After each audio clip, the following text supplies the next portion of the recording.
A significant movement is gaining momentum in the United States, focusing on a critical issue. African Americans are committed to casting their votes exclusively for the Democratic candidate nominated for the U.S. presidential election who pledges to sign an executive order for reparations within the first week of taking office, preferably no later than the week of January 6, 2025. Should the nominated Democratic candidate fail to commit to reparations, African Americans are prepared to collectively abstain from voting in the 2024 presidential elections, for those who choose to participate. It is imperative to emphasize that African Americans will not support any candidate who refuses to endorse an executive order for reparations by January 2025.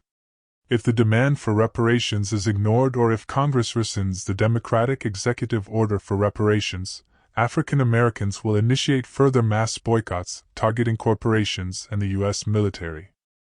To comprehend the underlying reasons behind this movement, we strongly recommend watching a video entitled, Reparations: Should African Americans Boycott the 2024 Elections in Return for Their Vote? This video provides an accurate depiction of African American history, tracing it from the post-slavery era to the present day. It vividly illustrates how both Republicans and Democrats have repeatedly collaborated to make promises to African Americans during election campaigns, only to renege on those promises once they secured the African American vote. In response to this systemic exploitation and the rise of normalized white supremacy, African Americans are embarking on this movement. It is worth noting that many Caucasians and non-black individuals often argue that black people are treated equally today and do not require reparations. However, this assertion is met with strong disagreement within the African American community. Since the passage of the Civil Rights Act of 1964, the United States has implemented affirmative action policies. These policies are a direct outcome of the civil rights movement, which was led by African Americans as a response to systemic racism that had persisted for 400 years, starting with the arrival of enslaved Africans in 1619 up until that time of 1965. Systemic racism hasn't ended. In fact, the subject of this video ensured that it would not.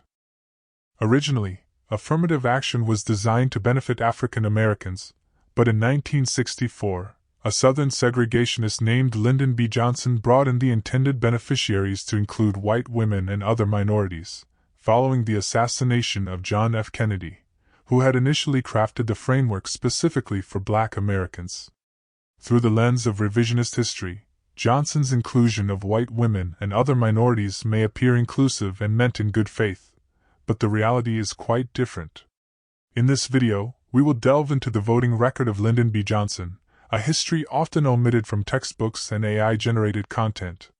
This is the untold, true historical facts of Lyndon B. Johnson.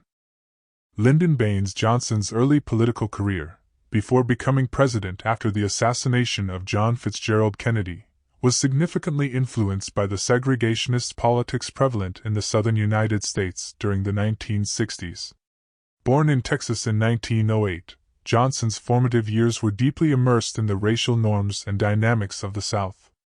It's noteworthy that his early experiences played a pivotal role in shaping his political trajectory. Johnson began his professional journey as a teacher in a segregated Mexican school, an experience that would later inform his views and actions in the realm of politics. Elected to the U.S. House of Representatives in 1937, Johnson represented Texas, a state where segregationist policies were deeply entrenched. In 1948, Johnson achieved another significant milestone in his political career by securing a Senate seat after a highly contested primary.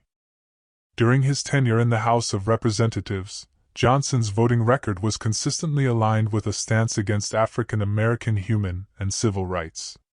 Johnson voted against various crucial measures aimed at ending the horrors of lynching. He voted against abolishing the poll tax, a tax that black voters had to pay in order to vote, and he voted against desegregating the armed forces. These votes demonstrated his opposition to fundamental African American human rights, not to mention civil rights, and factually demonstrated his alignment with the prevailing white supremacist and segregationist sentiment in the South at the time. Johnson's position on African American human and civil rights continued in the same vein during his time in the U.S. Senate. He remained a part of a political environment that vehemently resisted any federal intervention in state-level racial policies, emphasizing states' rights over federal civil rights legislation, much like the modern movement by modern-day Republicans. This stance was emblematic of his alignment with the Southern Democrats, a faction at the time staunchly opposed to the dismantling of white supremacy, systemic racism, and integration of African Americans into broader American society. It is crucial to understand Johnson's political career and his voting record in Congress, as they provide valuable context to his eventual presidency amidst the broader civil rights movement and affirmative action. His trajectory from a congressman with a strong segregationist stance to becoming president signing landmark civil rights legislation. Unlike the history books that display Johnson as benevolent to black people, his signing of the 1964 Civil Rights Act, and thusly affirmative action, was far from benevolent. In fact, it was malevolent. This is what historically actually happened. If you are enjoying this video, please subscribe and share this video. Let's continue. In 1960, then-Senator John Fitzgerald Kennedy embarked on a presidential campaign that demanded a delicate balancing act between the progressive forces in the North and the Southern Democrat segregationists. This strategic tightrope led Kennedy to make a pivotal decision in selecting a Southern segregationist Democrat from Texas as his running mate. This Southern segregationist was Senator Lyndon Baines Johnson. This Democratic alliance proved instrumental in securing Kennedy the presidency, despite the underlying tension stemming from Kennedy's liberal stance on civil rights, his Catholic faith, and Johnson's segregationist views. Kennedy's choice to partner with Johnson, a known segregationist with a history of diluting civil rights measures, was a calculated move aimed at uniting divergent Democratic factions.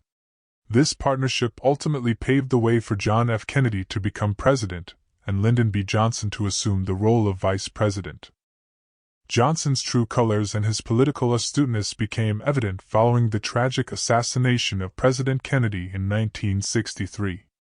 As the new president, Johnson faced a complex political challenge. With the civil rights movement gaining momentum and his own 1964 presidential election on the horizon, he needed to both appease his Southern segregationist base and engage constructively with the increasingly influential African American electorate. In 1965, Johnson, the same politician who had historically watered down civil rights policies, took a surprising turn. His administration expanded John F. Kennedy's affirmative action program in a way that fundamentally altered its trajectory. Johnson included white women, who were members of the majority race and had actively participated in the oppression of black Americans, along with other minority groups as beneficiaries of affirmative action. Nearly 6 decades later, numerous studies and statistics provide undeniable evidence of the consequences of this manipulation. White women, and by extension, white people and other minority groups have become the primary beneficiaries of affirmative action, with white people benefiting the most. Astonishingly, African Americans, the very group for whom affirmative action was originally intended, continue to fare substantially worse, and in fact, rank last in all areas of affirmative action. The very people who died for affirmative action and whom it was meant for, barely benefit at all, despite being the poster child and scapegoat of affirmative action.